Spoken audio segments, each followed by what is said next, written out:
I can't not start with Italy. We have Mr. Soros warning that we are going to face an existential crisis in Europe. Do you agree? Are we in the foothills of a new existential crisis? No, I think Mr. Cottarelli is a very well-known, very respected, seasoned financial and economic operator. So he'll take care of the government. It's in good hands until, of course, there's a decision about new elections. On the other hand, they have been dealing with their non-performing loans of the banks. That was being done. They capitalized some of the larger banks. So there's been a lot of progress in this process, and we should not forget that when we're looking at this sequence of things. Last but not least, you have to remember the Italians are the best in terms of these transitions because they've done them so often. With that in mind, we heard from the central bank leader in Italy, Mr. Visco, and his language was how close Italy is to losing international trust. Anke, when you see the political wrangling that's going on in Italy, do you feel that that will undermine the market trust in Italy, as we've seen with the government bond route? Well, the Dutch took 7 months to form a government. The Germans took 5 months to form a government. And we've had rather unexpected results of a number of elections around the world. So I would say that what is happening is democracy in action. I think there are some who would have liked to see different results of the election, but that always happens in a democracy. You have different opinions. And it's been a very exemplary leadership of President Mattarella, who has really tried to instill some sense of process and order in what seemed to be rather turbulent events. Okay. Now, I remember many, many years ago, you and I sat down in London during the eye of the crisis, and you said to me, the ECB needs to show a bazooka. I think that was the phrase that you used during the interview. The ECB, at this juncture, is facing a political crisis, Anke, in Italy, not a financial crisis thus far. Should the ECB come to the market? Should the ECB say anything at this juncture to try and quell the market rout? We cannot react on fundamental structural policy issues to the day-to-day ups and downs of the market, to the day-to-day ups and downs of the political situation, which is changing from one moment to the next. You cannot set policy based on that. You need things to settle down, and then you take the more definitive solutions. The ECB has lent an invaluable service both to the stability of the European economies, including that of Italy, and it will continue to do so. But what we cannot do is have knee-jerk reactions.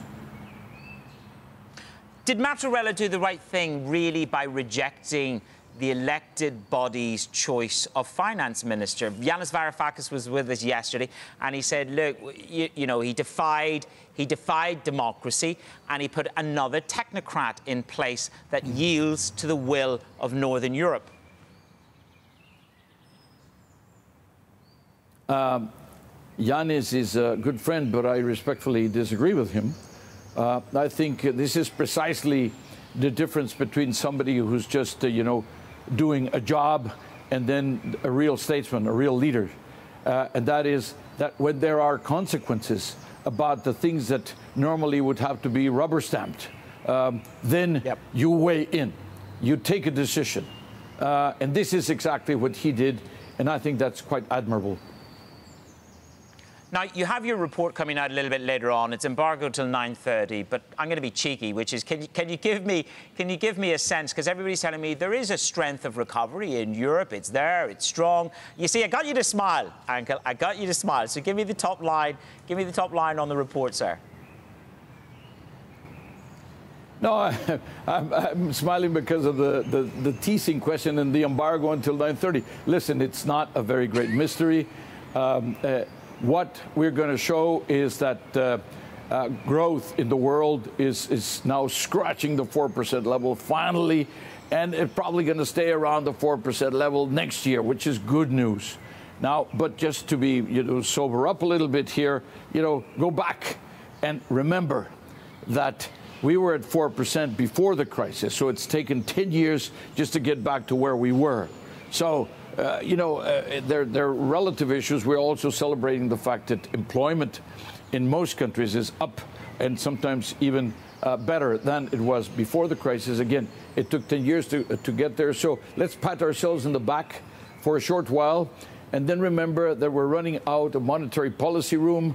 We're running out of fiscal policy room. So let's focus on the question of structural change. But then again, let's remember, we've measured this, that there seems to be some fatigue to pursue structural policies. So there should be no fatigue at this time. It is indispensable to underpin the recovery that countries continue with their structural change policies. Now, Angel, I don't know who you're going to talk to in the coffee break, but you got Wilbur Ross and you got Macron to choose from. Tell me, what will you be saying to Wilbur Ross in regards to tariffs? We hear again that America is ready to lobby $50 billion worth of new tariffs on imports to the United States of America. What will you say to Wilbur Ross today in regards to the tariff conversation, the risk from tariffs? Is that the conversation? First of all, we're happy that they're all coming to the OECD. But when it comes to Wilbur Ross, we're going to have a bilateral with him. And one of the things we've been saying again and again is that we have created multilateral solutions or multilateral avenues for solutions.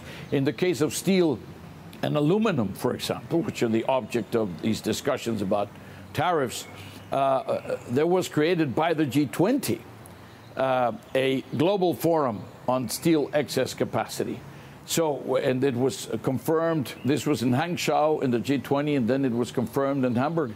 So we should give these instances a chance to go first and see if we can deal with the substances. Otherwise, you're going to be dealing only with a question of tariffs as a result of the overcapacity, but you're not going to be dealing with overcapacity itself, which is the source of the problem. So let's give these multilateral solutions a chance first.